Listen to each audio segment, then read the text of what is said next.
Hey everyone, welcome back to the channel. I'm glad you're here because today we're talking about something that might sound like just numbers on paper, but trust me, this is about your life, my life, and the future of every single Nigerian. The headline is shocking. In just 3 months, Nigeria has lost 70% of its foreign direct investment, 70% gone. That's billions of naira worth of opportunities, jobs, infrastructure, and development simply wiped out.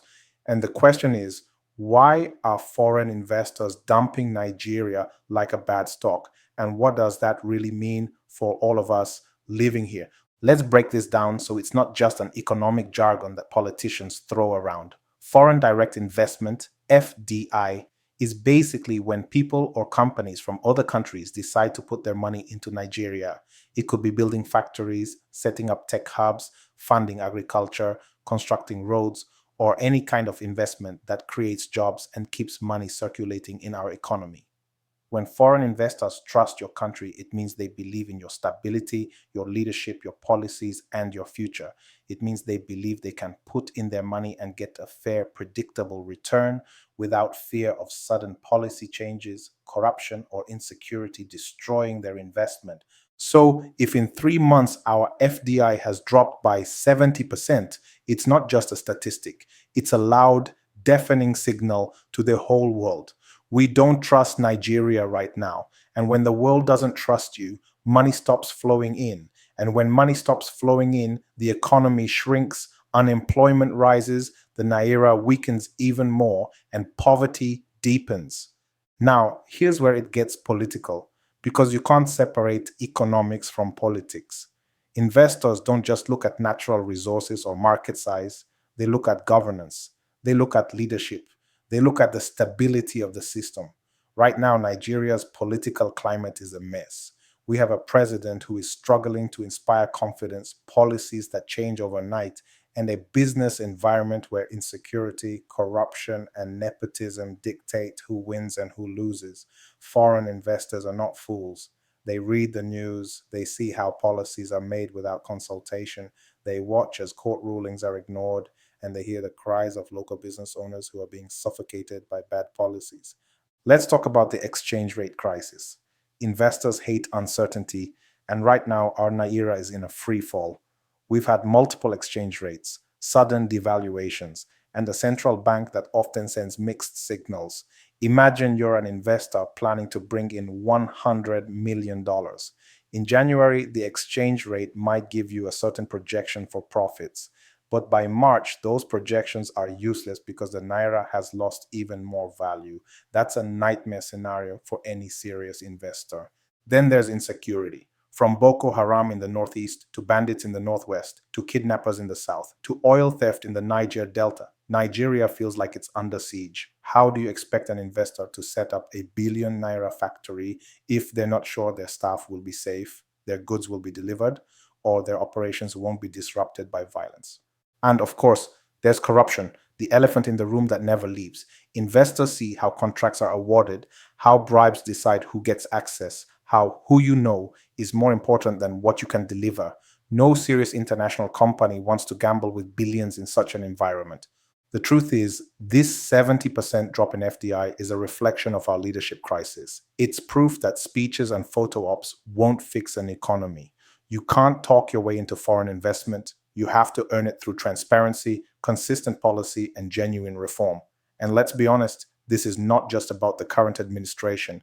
This is the result of decades of bad governance, missed opportunities, and a political class that is more interested in power and personal wealth than building a functional economy.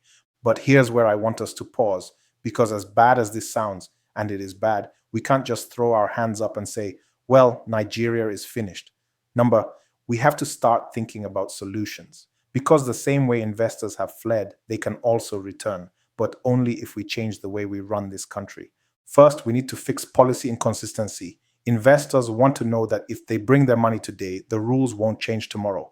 That means we need a strong, independent, and transparent economic policy framework that doesn't depend on the whims of whoever is in office. Second, we must tackle insecurity head on. That means investing in security not just with weapons, but with intelligence, technology, and community driven solutions. You can't have business in chaos. Safety is the foundation of prosperity. Third, we must reform our legal and judicial systems so that contracts are enforceable, disputes are resolved quickly, and property rights are respected. Investors need to know they're operating in a fair playing field, not a corrupt free for all. Fourth, we must cut corruption, and not just with talk, real action. Public officials who steal should face serious consequences. No more slap on the wrist punishments. We have to send a signal that Nigeria is open for honest business. And here's the part that many don't want to hear. This change cannot and will not come from politicians alone. It has to come from us, the citizens, especially the youth. We are over 60% of the population.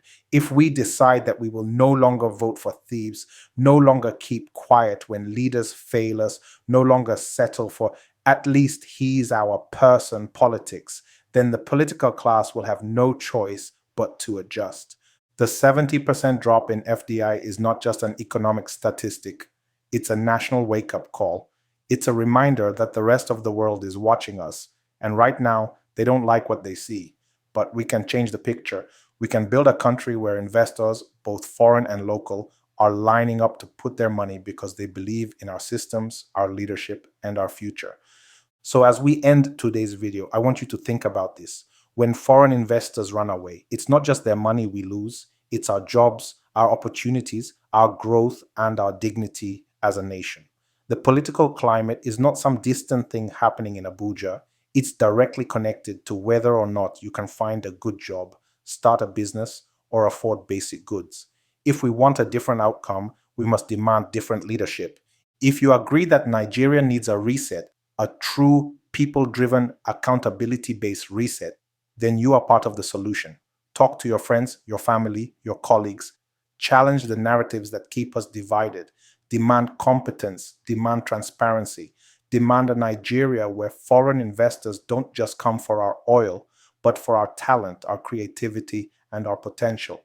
Thank you for watching. If you found this video eye-opening, please give it a like. It helps more people see it. Drop your thoughts in the comments below because I want to hear from you.